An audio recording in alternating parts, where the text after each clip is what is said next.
Gênesis capítulo 2, verso 18 ao 24. Nós vamos iniciar hoje uma nova revista da Escola Dominical, a qual vai tratar sobre as falsas expectativas do casamento. Nesta revista nós vamos ver 13 roteiros de estudos bíblicos para a Escola Dominical. 13 lições bíblicas. As falsas expectativas no casamento. Nós vamos ver noites de núpcias, romance de Hollywood, a hora da nudez, necessidade do perdão, diferenças e mudanças, encantamento e desilusões, sexo e dinheiro e outros temas. Hoje, a primeira lição é o problema das expectativas. E o texto básico é Gênesis 2, verso 18 a 24. Vamos ler. Disse mais o Senhor Deus: não é bom que o homem esteja só. Far-lhe-ei uma auxiliadora que lhe seja idônea. Havendo, pois, o Senhor Deus formado da terra todos os animais do campo e todas as aves dos céus, trouxe-os ao homem para ver como este lhe chamaria. E o nome que o homem desse a todos os seres viventes, esse seria o nome deles. Deu nome o homem a todos os animais domésticos, às aves dos céus e a todos os animais selváticos. Para o homem, todavia, não se achava uma auxiliadora que lhe fosse idônea. Deu nome o homem a todos os animais domésticos, às aves dos céus e a todos os animais selváticos. Para o homem, todavia, não se achava uma auxiliadora que lhe fosse idônea. Então, o Senhor Deus fez cair pesado sono sobre o homem, e este adormeceu. Tomou uma das suas costelas e fechou o lugar com carne. E a costela que o Senhor Deus tomara ao homem, transformou-a numa mulher e a trouxe. E disse o homem: esta, afinal, é osso dos meus ossos e carne da minha carne. Chamar-se-á varoa, porquanto do varão foi tomada. Por isso, deixa o homem pai e mãe e se unem à sua mulher, tornando-se os dois uma só carne. Ora, um e outro, o homem e sua mulher, estavam nus e não se envergonhavam. Amém.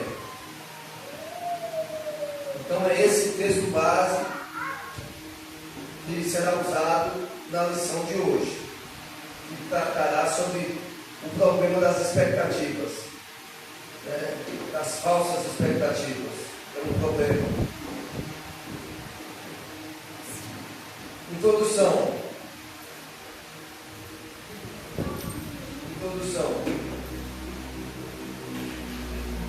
Criar expectativas pode não ser ruim, mas quando elas são frustradas, há um grande problema.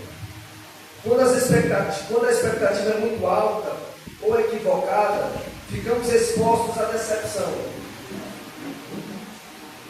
Considerando isso, temos de refletir sobre o perigo de nutrir falsas expectativas quanto ao casamento.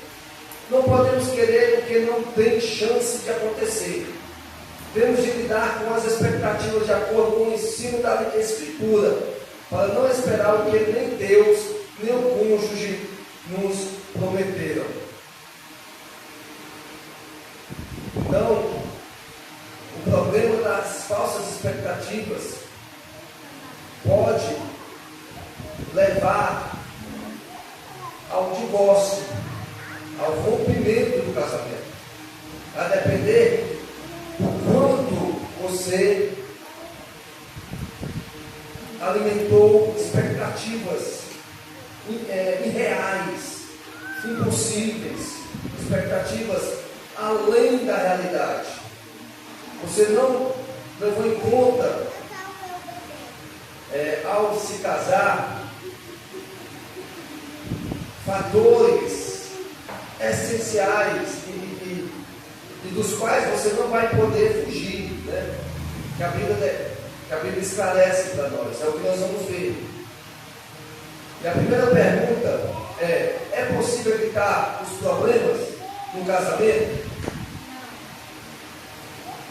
Não. Mas é possível desde que você modere, desde que você compreenda a pessoa com quem você vai casar e desde que você se conheça também. Você tem que se conhecer. E para que você conheça a si e ao outro e ao cônjuge, é necessário você conhecer a Escritura, né? É isso que nós vamos ver. Mas nunca vamos fugir por completo das situações desanimadoras. Nossa vida e o casamento não acontecem e se desenrolam sempre conforme nossos planos. Muitas vezes devemos lidar com o inesperado e para isso devemos estar preparados. Nem tudo que a sua namorada lhe prometeu, enquanto namorava com você, fazer quando se casassem, ela cumprirá. Nem tudo o que o seu namorado prometeu que faria no casamento, ele vai cumprir.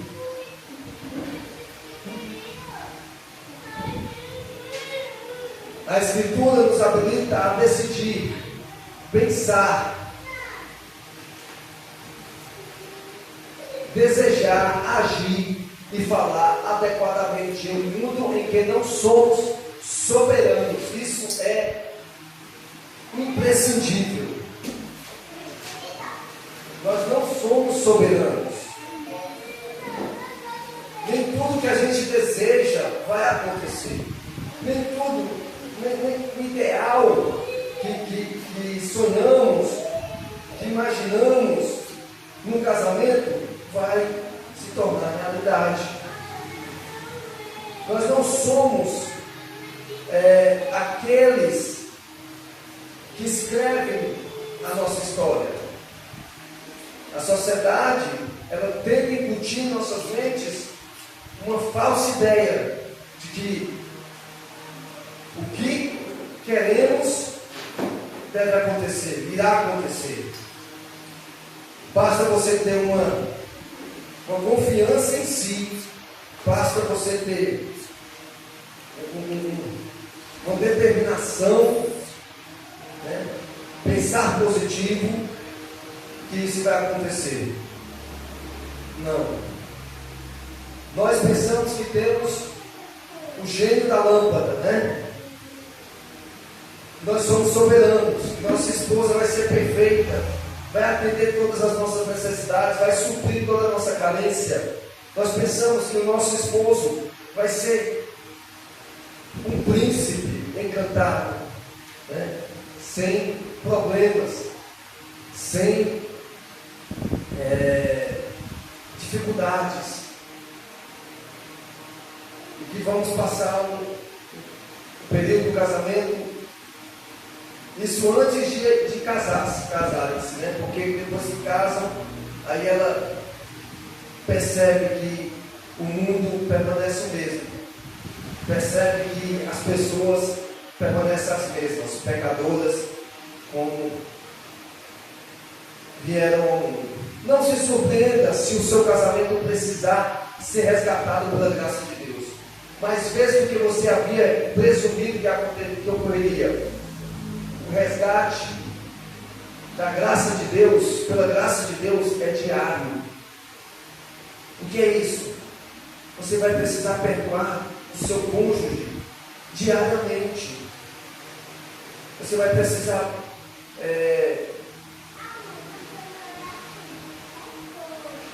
orar por ele diariamente, orar por ela diariamente.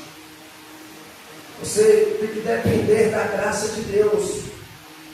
Se você estiver confiando apenas em si mesmo, que você vai dar conta de encaixar todas as coisas e vai deixar tudo perfeito, você está enganado.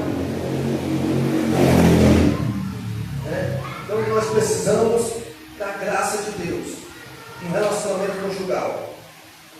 Eu preciso perdoar minha esposa e minha esposa precisa me perdoar diariamente com nossas fraquezas e falhas. Nós precisamos reconhecer que somos pecadores, falhos, que vamos cometer erros no relacionamento conjugal.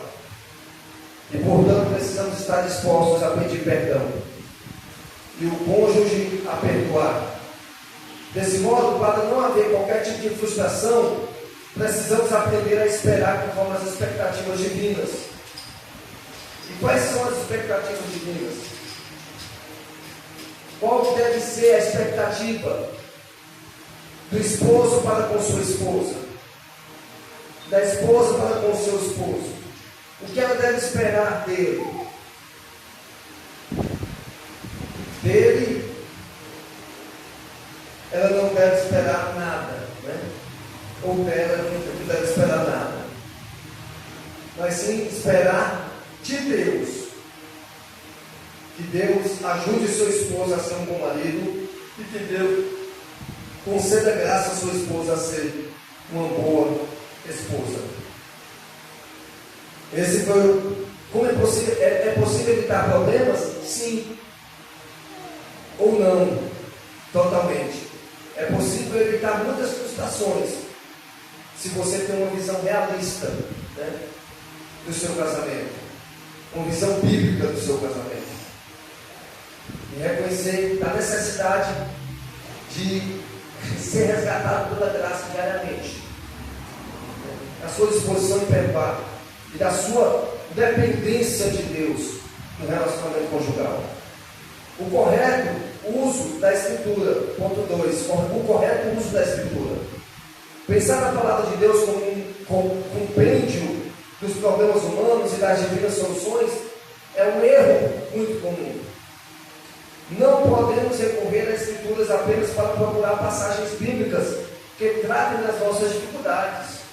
A Bíblia não deve ser usada dessa maneira, pois ela é a revelação divina que apresenta a obra da redenção. Desse modo, temos de buscar a Escritura para conhecer e aplicar a vontade de Deus para a nossa vida e não apenas solucionar conflitos específicos. Você não deve ler a Bíblia só quando sua esposa está triste porque você preferiu assistir um jogo de futebol a atendê-la ou a cuidar dos filhos. Você não deve somente recorrer à palavra de Deus em momentos de aflitos familiares. É isso que o autor está dizendo. A Bíblia, ela vai te ajudar em todas as esferas da sua vida, no trabalho, na educação dos filhos, no relacionamento com sua esposa também, e no relacionamento com outros, com seus vizinhos. A Bíblia, ela é abrangente, ela é suficiente, e ela precisa ser consultada recorrentemente, diariamente. O autor falou, no primeiro ponto, nós precisamos ser resgatados pela graça de Deus todos os dias no nosso relacionamento. E da mesma forma nós precisamos ler a Sagrada Escritura todos os dias, porque ela é o meio pelo qual Deus fornece graça a nós. É o meio pelo qual nós somos fortalecidos para obedecê-lo, para viver em nosso casamento, em nossas demais esferas da vida, a vontade de Deus, para cumpri-la, Então, a Bíblia Sagrada, ela deve ser consultada todos os dias, não somente nos períodos de dificuldades, de atritos no lar. Há na Escritura muitos ensinamentos para o casamento que vão além das passagens tradicionais que tratam do tema. A nossa compreensão bíblica sobre o matrimônio não pode ficar restrita a uma ou outra passagem. É preciso conhecer todo o desígnio de Deus. É preciso conhecer de Gênesis a Apocalipse. O que é que Deus fala? O que é que Deus fala? Como deve ser nossa vida privada? Como deve ser nossa vida pública? Como devemos nos comportar diante das autoridades? Como devemos nos relacionar com os nossos amigos? A Bíblia, ela deve ser vista como algo de suma importância também para o nosso casamento. Cada situação com que um casal tem de lidar é de certo modo antecipada por um mandamento, princípio, proposição ou perspectiva na Bíblia. Ter a Escritura como uma instrução divina para o matrimônio é do que tanto precisamos para desenvolver um relacionamento duradouro e abençoado. As pessoas da Bíblia são como você e seu cônjuge, fracas e falhas. A Bíblia ela é realista. Ela não põe você no pedestal e começa a massagear o seu ego. Ela não faz isso. E dizer que você é bom, que você basta você olhar para si mesmo e encontrar aquilo de bom que há em você. A Bíblia não declara que você pode ser perfeito, de que você pode realizar seus sonhos.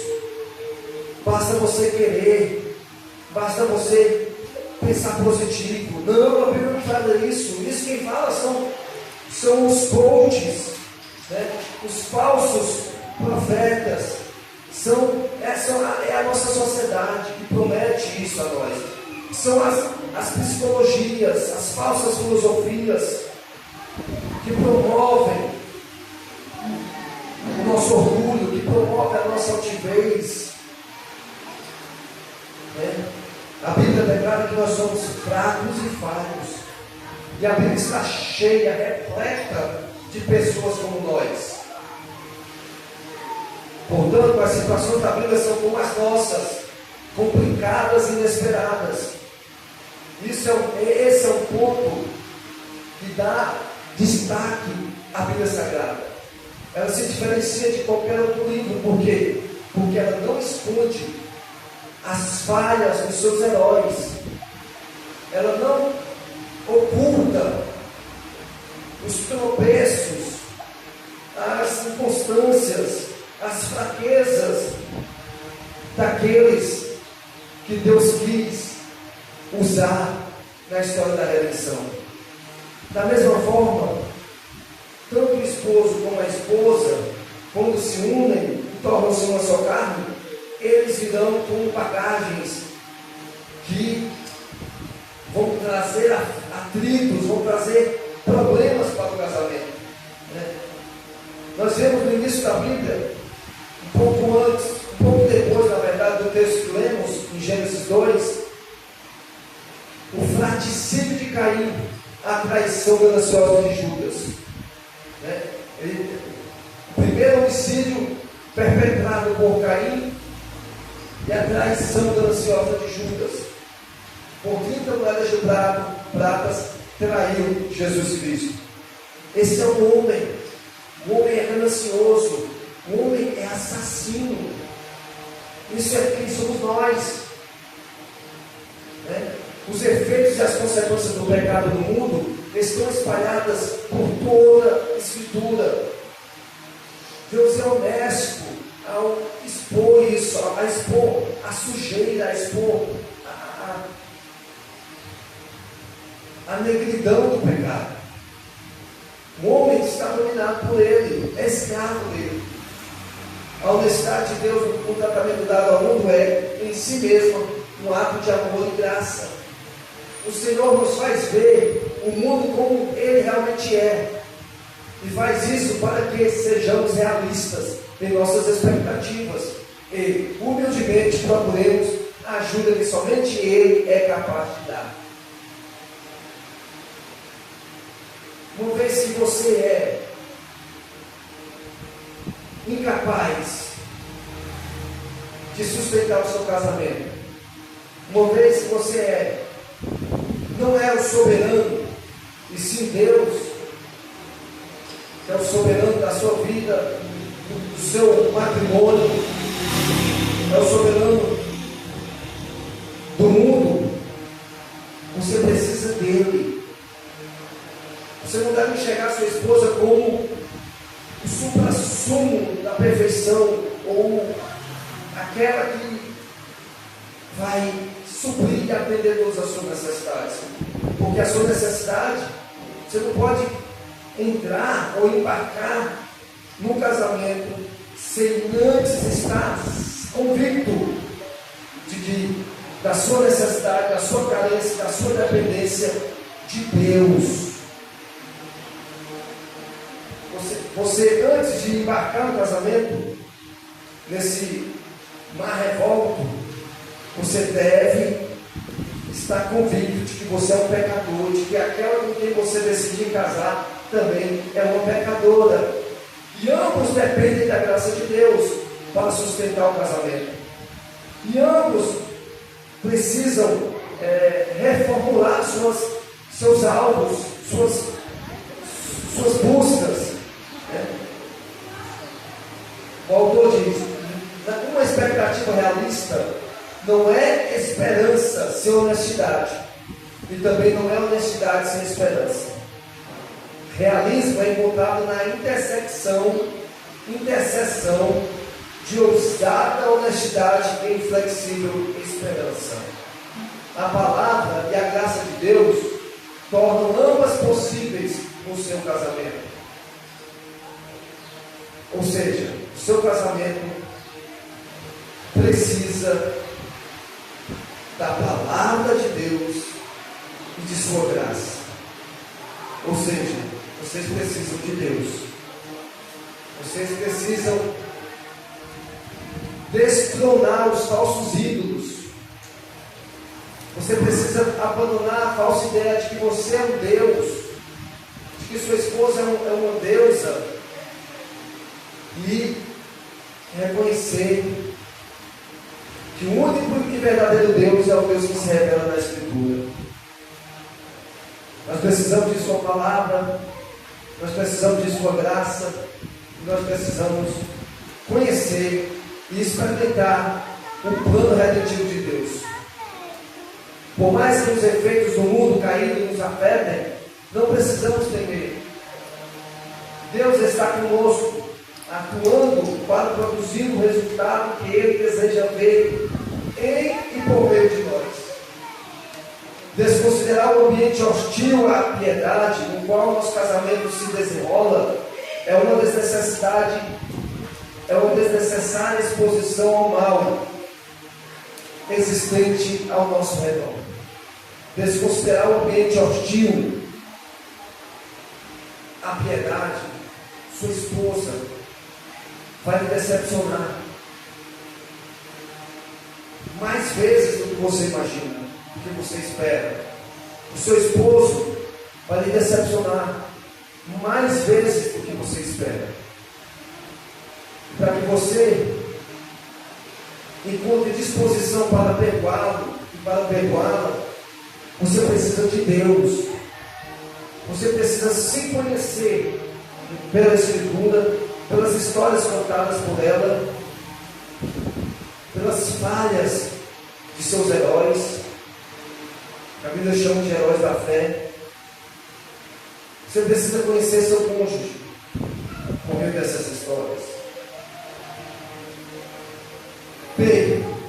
Um pecador casado com outro. É essa a expectativa que você deve ter. Eu vou casar com um pecador, eu vou casar com um pecador. Não somos perfeitos. Todos nós pecamos. No casamento, somos afetados pelo pecado. Fraqueza e falhas da nossa própria natureza e da pessoa com quem nos casamos. Se a esposa tem um dia ruim, por exemplo, é provável que isso respingue no marido, de algum modo. Inevitavelmente, né? Se o marido passa o dia trabalhando, ao chegar em casa, a esposa ficou com os filhos, e os filhos, principalmente quando são pequenos ainda, e dão bastante trabalho, ela vai descarregar no marido, ela precisa descarregar seus sentimentos, suas emoções, precisa encontrar um porto seguro, e o marido precisa compreendê-la, de que aquilo é uma necessidade dela, ela precisa desabafar, e você vai ser ocupado, né? Quando você esteja, mas isso você tem que entender, né? Que no momento que elas estiverem menos, as emoções estiverem menos afloradas, você comunica, né? A necessidade do seu trabalho para sustentar sua casa. Isso é quando apenas o esposo trabalha e a esposa não. É o meu caso. Mas quando ambos trabalham, aí também ela vai trazer os problemas do emprego dela para dentro de casa. E você precisa saber ouvi-la, né, com paciência e amor. Não podemos nos esquecer de que os cônjuges carregam consigo algo que é extremamente destrutivo, o pecado. Ao desprezar essa verdade, construímos expectativas nada realistas com respeito à pessoa com quem nos casamos. Nosso cônjuge não é um super-herói, uma pessoa infalível. Dois pecadores com vidas, com histórias diferentes, com bagagens acumuladas durante suas vidas, agora estão unidos em uma só carne. E eles vão precisar abrir mão, sacrificar direitos, né? Distanciar-se dos amigos durante a solteirice. Você não precisa, a vida conjugal você não precisa trazer a vida de solteiro para a vida conjugal, senão isso vai trazer problemas para o seu relacionamento. Você tem uma nova vida, uma vida totalmente distinta da vida que você levava. Por exemplo, eu, quando era solteiro, amava ler. Eu lia desinvestidamente, né? Eu lia muito, amava a leitura, né? Mas quando eu casei, passei a ter filhos, esse tempo teve que ser sacrificado. E um tempo diminuto, no mínimo, eu dedico à leitura na semana agora. Mas outros amam esportes, né? Amam reunir-se com seus amigos, conversar com eles durante a vida de solteiro e querem levar essa mesma vida durante o casamento. Esquecem de suas esposas, saem de casa, não dizem nem para onde vão, como se cada um pudesse vivesse uma vida isolada do outro. Isso não pode acontecer. E outra coisa, o fato é que ambos são pecadores. Ambos trarão hábitos pecaminosos para os seus casamentos, que devem, com a graça de Deus, serem corrigidos, serem superados, vencidos pela graça de Deus, para agradar ao outro. A vida do marido é para agradar a sua esposa, e a vida da esposa é para agradar o seu marido. A quarto ponto, expectativas bíblicas e realistas.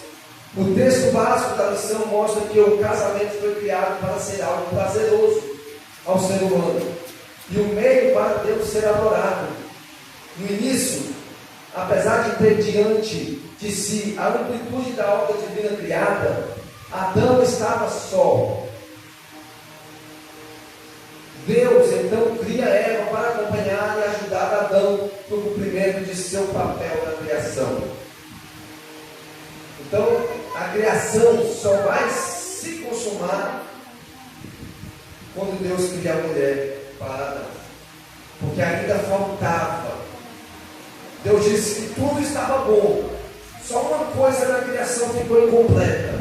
Não ficou ruim, mas ficou incompleta. E isso foi esse detalhe da criação, que é muito importante, de suma importância, foi a solidão de Adão.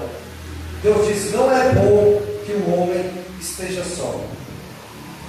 O restante está tudo perfeito, mas ainda falta uma auxiliadora para Adão. E Deus fala isso depois que ele nomeia todos os animais e percebe o padrão que Deus criou as criaturas: um macho e uma fêmea, um macho e uma fêmea, uma leoa e um leão,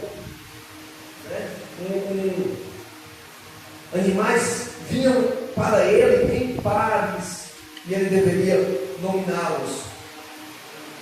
Isso é a expressão da semelhança com a qual ele foi criado, como divino. Ele deveria dar nome aos animais, mas faltava a companheira de Adão. Nesse relacionamento, o homem deveria suprir o que faltasse à mulher, e a mulher o que faltasse ao homem. Designado como cabeça nessa relação, o homem passa a ter obrigações para com a sua esposa como a sua prioridade. A esposa agora é prioridade.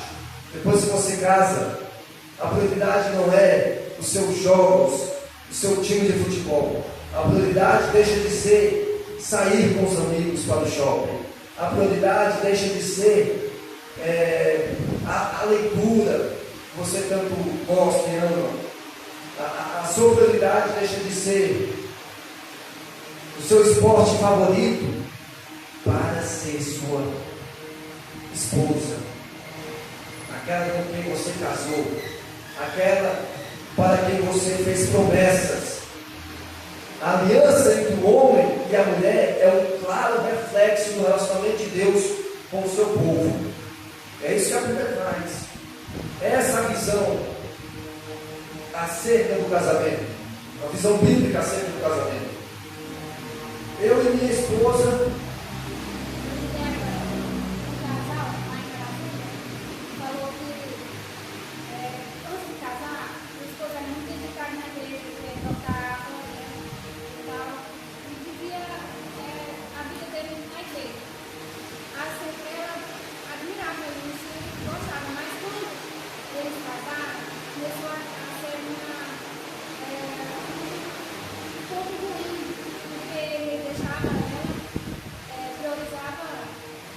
a igreja.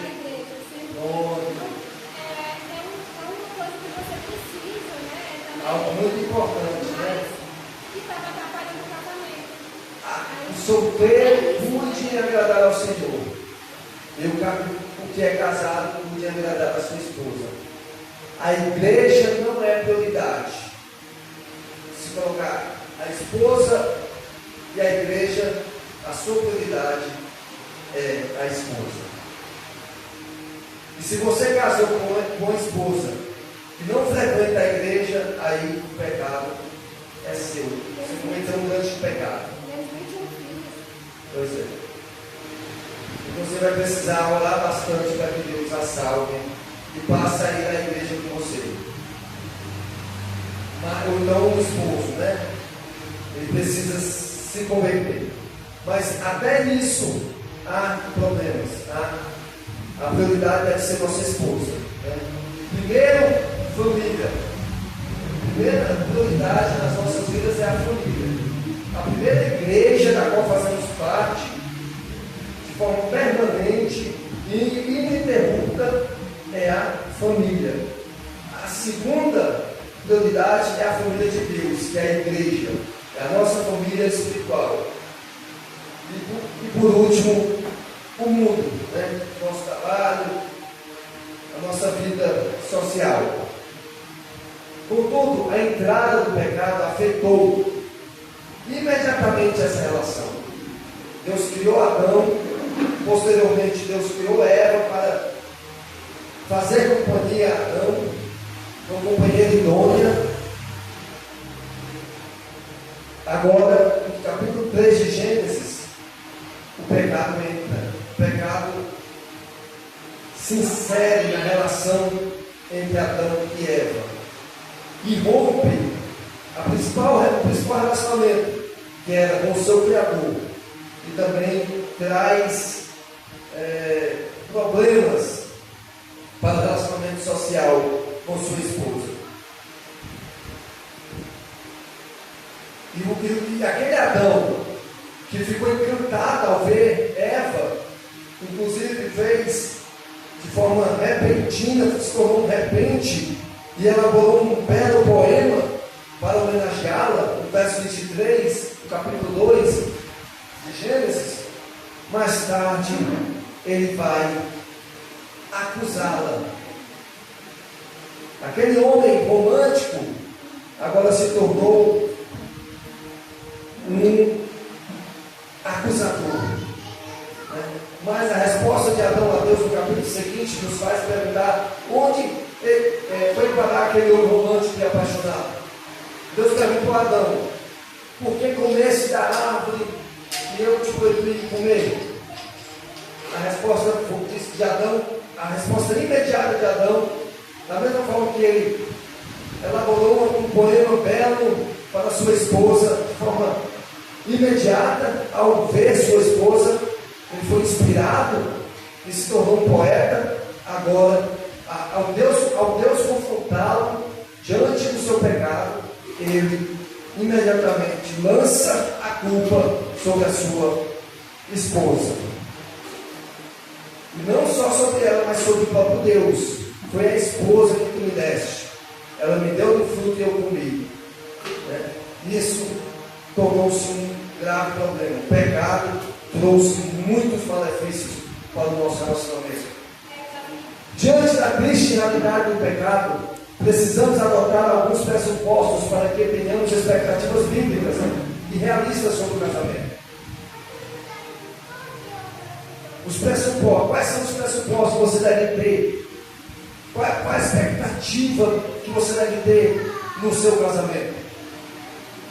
A primeira expectativa que você deve ter é que os relacionamentos são difíceis. Não há como negar que, de modos diferentes, todos os relacionamentos são difíceis.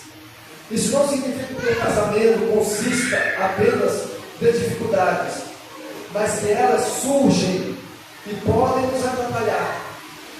Quando está tudo bem, está tudo em paz, todo mundo feliz, surge um impasse, surge algo que te desagrada no casamento. E aquilo te incomoda. Isso acontece. Você tem que esperar isso acontecer.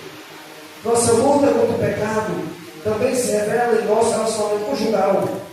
Se quisermos desfrutar de algum progresso ou bênção no casamento, precisamos nos dedicar para santificá-lo, bem como reconhecer o nosso pecado com humildade.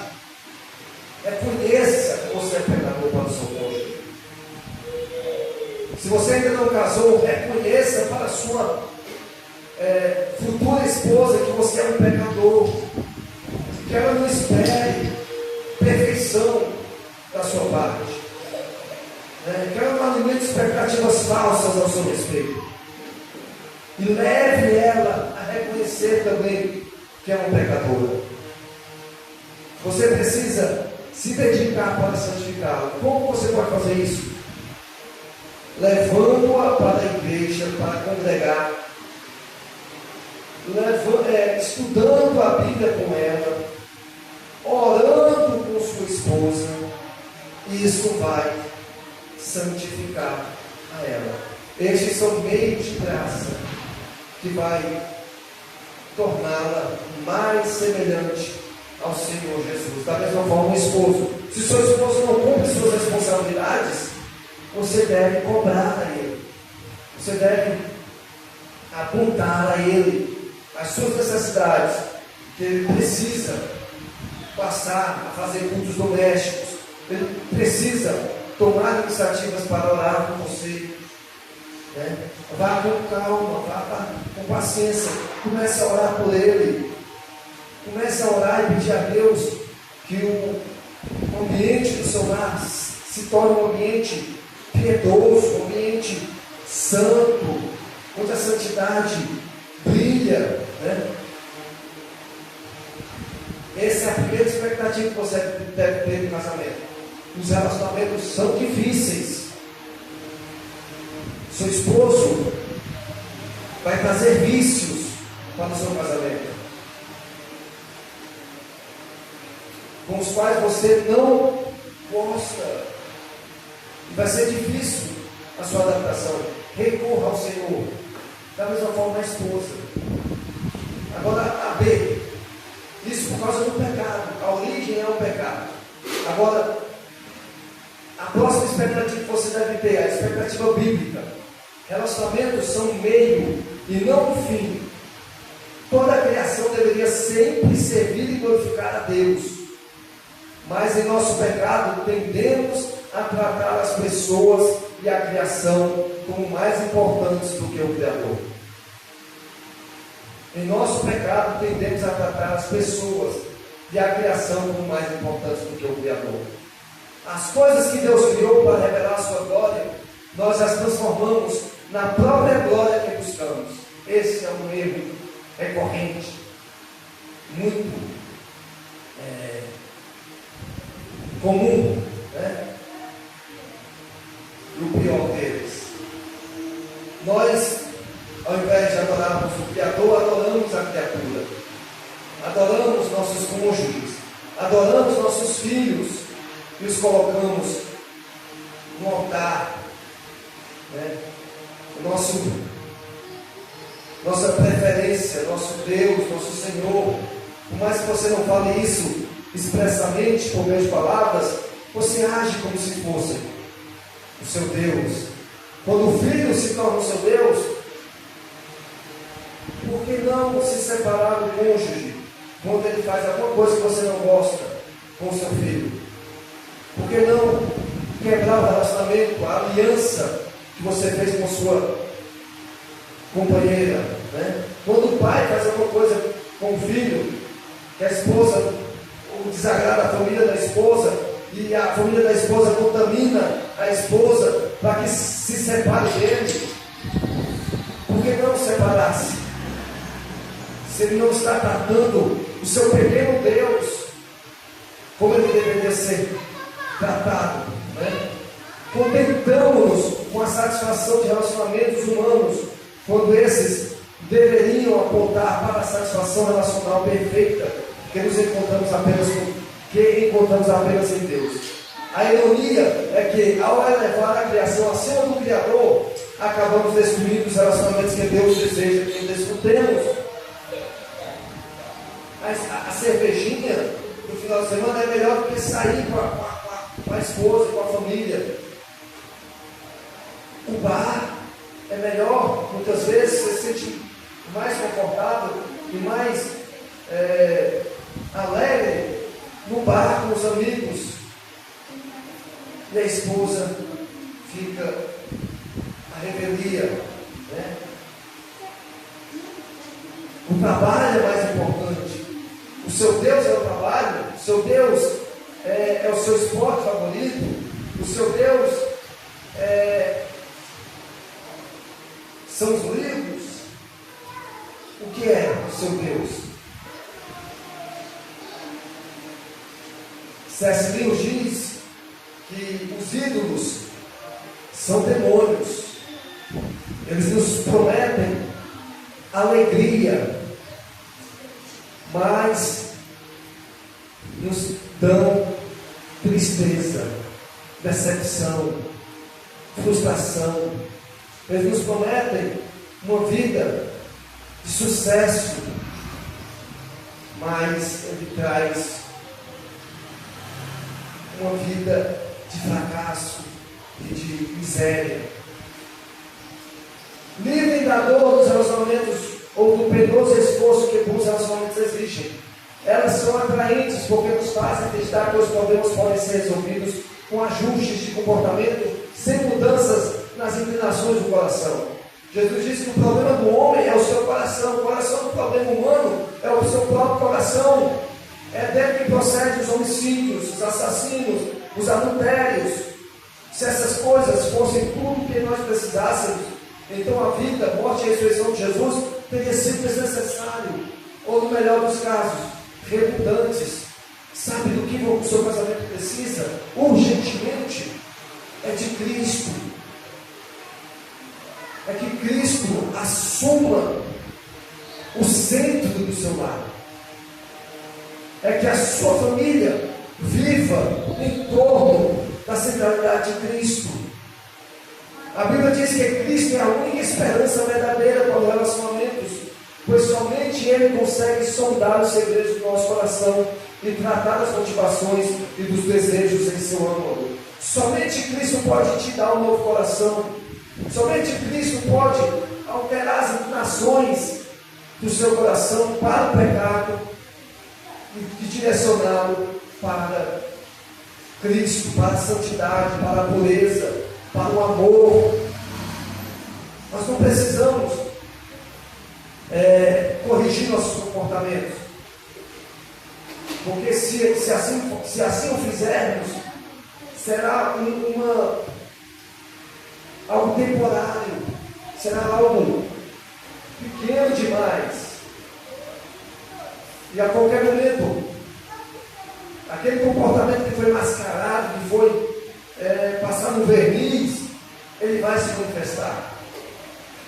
Você precisa de mudança de coração, e você precisa de um transplante de um novo coração. E isso só pode ser encontrado em Cristo Jesus, através do arrependimento e da fé nele. Quarta expectativa, o relacionamento e a redenção. A terceira expectativa é que o nosso relacionamento não são um meio e não um fim em si mesmo. Você não pode esperar que a sua esposa seja para você uma deusa, né? Esteja no lugar de Deus. Não torne a sua esposa um ídolo. Agora, relacionamento é a redenção. Deus ainda nos mantém com relacionamentos confusos para cumprir o seu propósito de redenção. Deus usa esses relacionamentos para cumprir o seu propósito de redenção. Aquilo que procuramos evitar é exatamente o que Deus escolheu como instrumento para nos deixar mais semelhantes a Ele. Ou seja, os problemas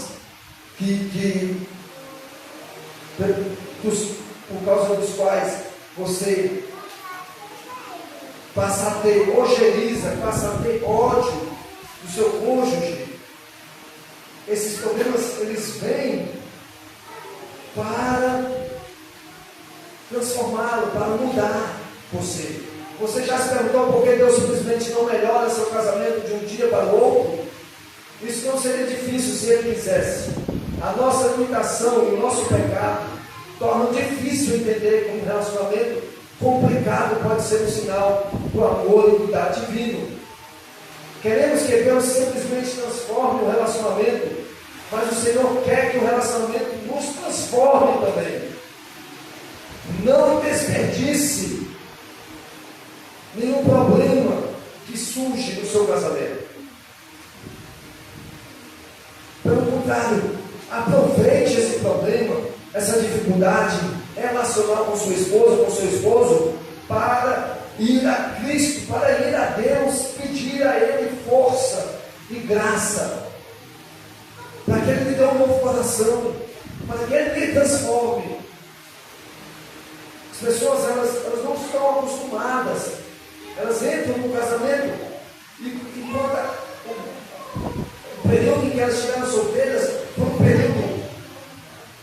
Ninguém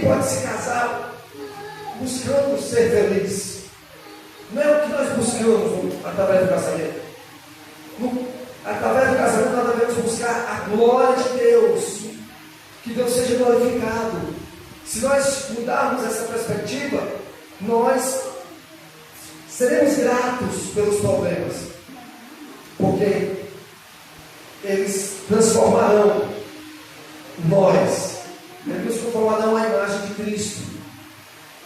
O problema do seu casamento é uma oportunidade que você tem para buscar a Deus e pedir a Ele socorro, e pedir a Ele intervenção, providência, pedir a Ele que mude o ambiente do seu lar.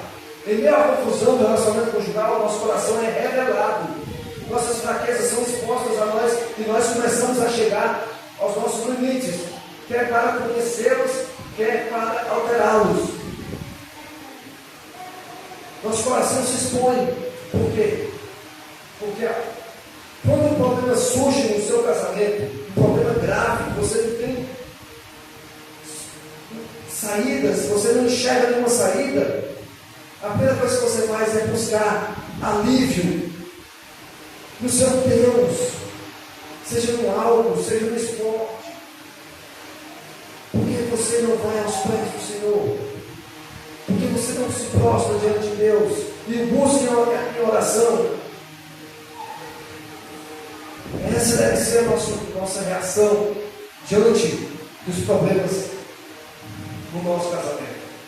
O aspecto mais perigoso de nossos relacionamentos não é a nossa fraqueza, mas a nossa ilusão de força, de capacidade para lidar com a situação sozinhos.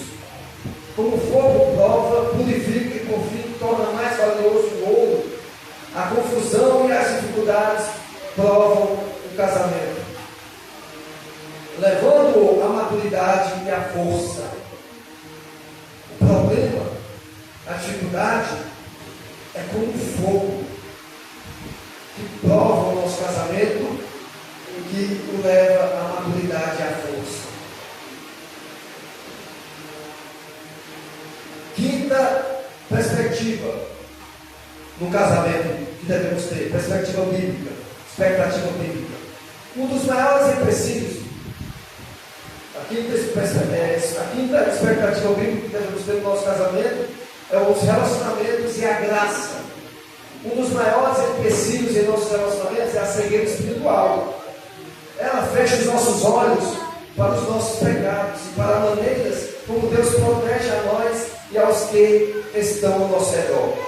O efeito prático dessa cegueira é a maneira perniciosa como avaliamos nosso casamento, mirando os pecados, fraquezas e fracassos, em vez do bem que Deus está operando.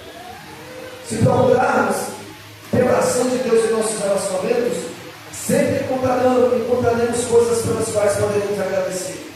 Não é maravilhoso que a graça de Deus torne tudo isso possível para pecadores que vivem no mundo caído?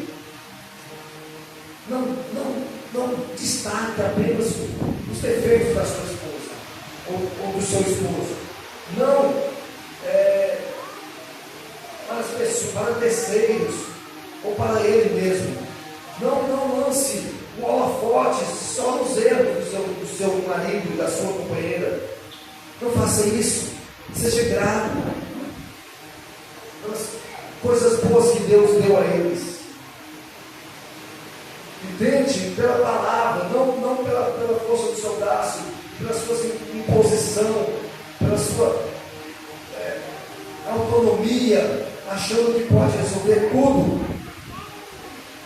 Tentar mudar a sua esposa ou mudar seu marido. Mude-a pela palavra. A esposa, mude-a pelo silêncio. Não resmungando, não brigando, não chateando o seu esposo, mas orando por ele. A sexta expectativa bíblica que devemos ter no casamento é o relacionamento e a esperança oferecida por Escritura. Algumas vezes pensaremos como está a altura do árduo trabalho que o casamento exige. Como nossa esperança tem base na pessoa e obra de Jesus Cristo, nada melhor do que olhar para a cruz. Casamento é difícil, É difícil, relacionamento com o outro é difícil, mas pode se tornar fácil, desde que Cristo seja o centro, a cruz seja o alvo, a glória de Deus seja o alvo. E o propósito maior, espelhar o relacionamento de Cristo com a igreja.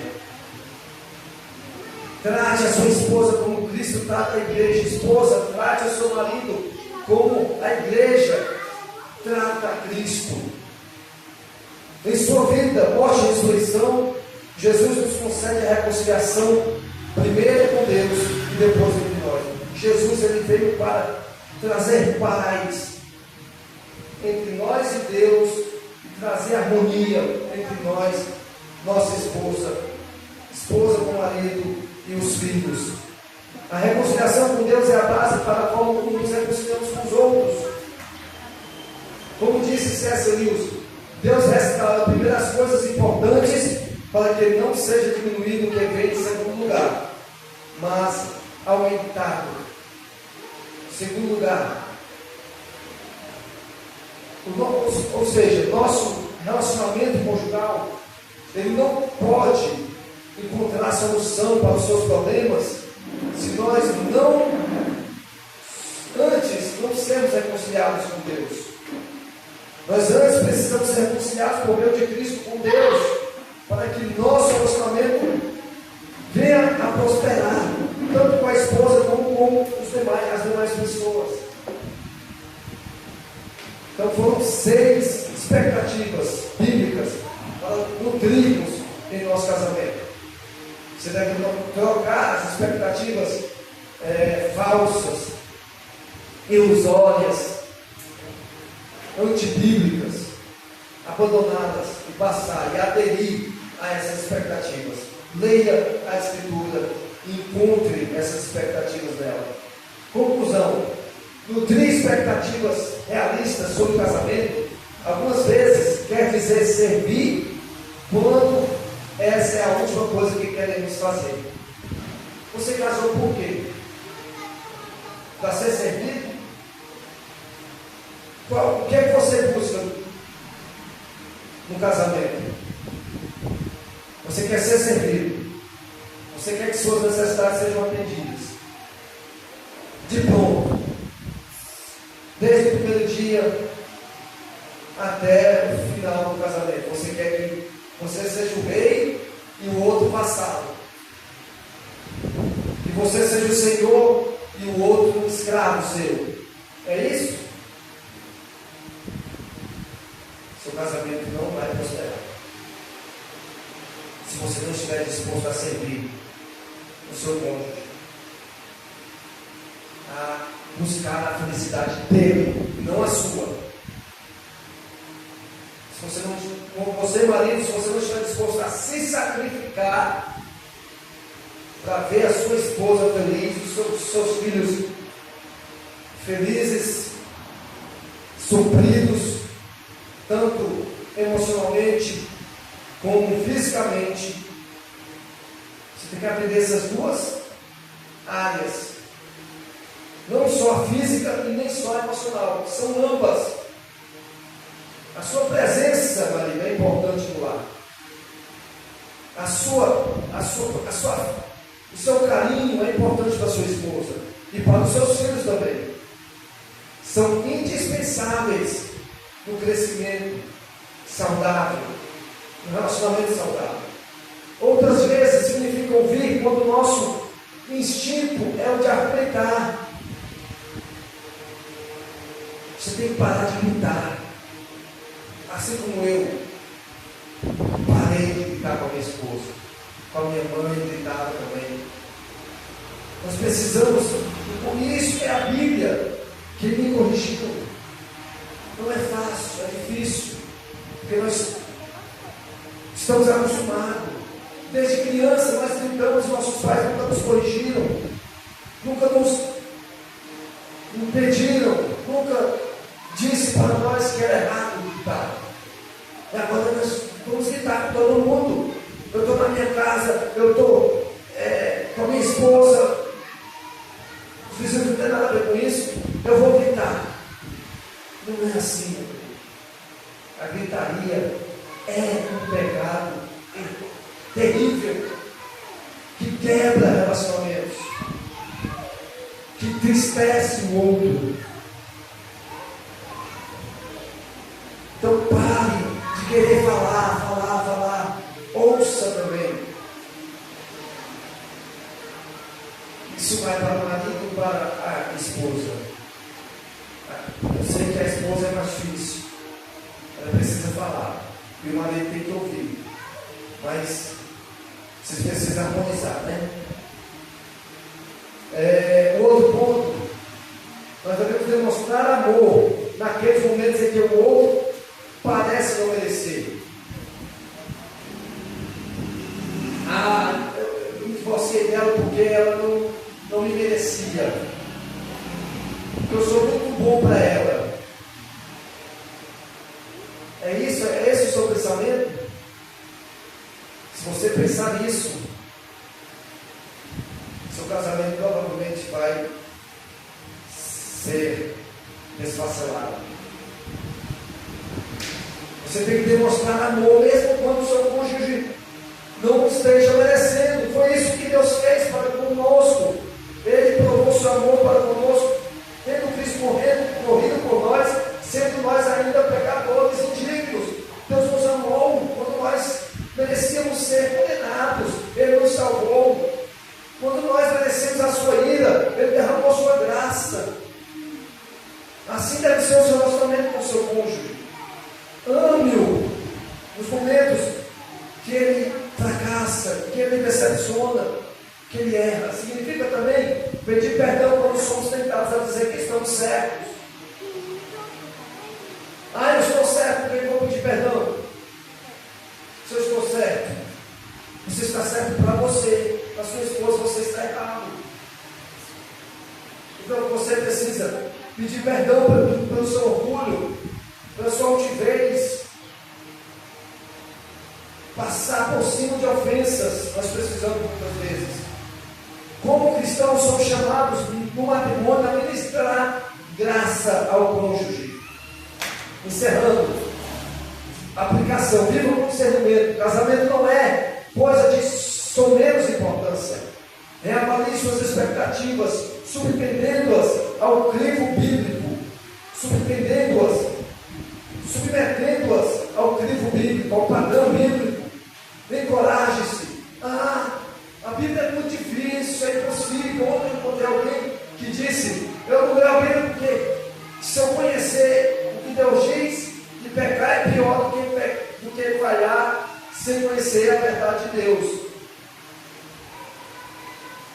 A pessoa se argumentou desta forma. Não existe argumento mais furado do que esse. Porque se você pecar por ignorância, você será também condenado. E se você buscar conhecer a Bíblia para aplicá-la no seu relacionamento conjugal e familiar, a Bíblia pode salvar o seu lar. A Bíblia e as instruções dela, divinas, podem preservar seu casamento. Portanto, conheça a Escritura. Não recebemos apenas um triste aviso de que teremos problemas em potencial, mas também a promessa, a esperança de que haverá provisão para nós enfrentá-los.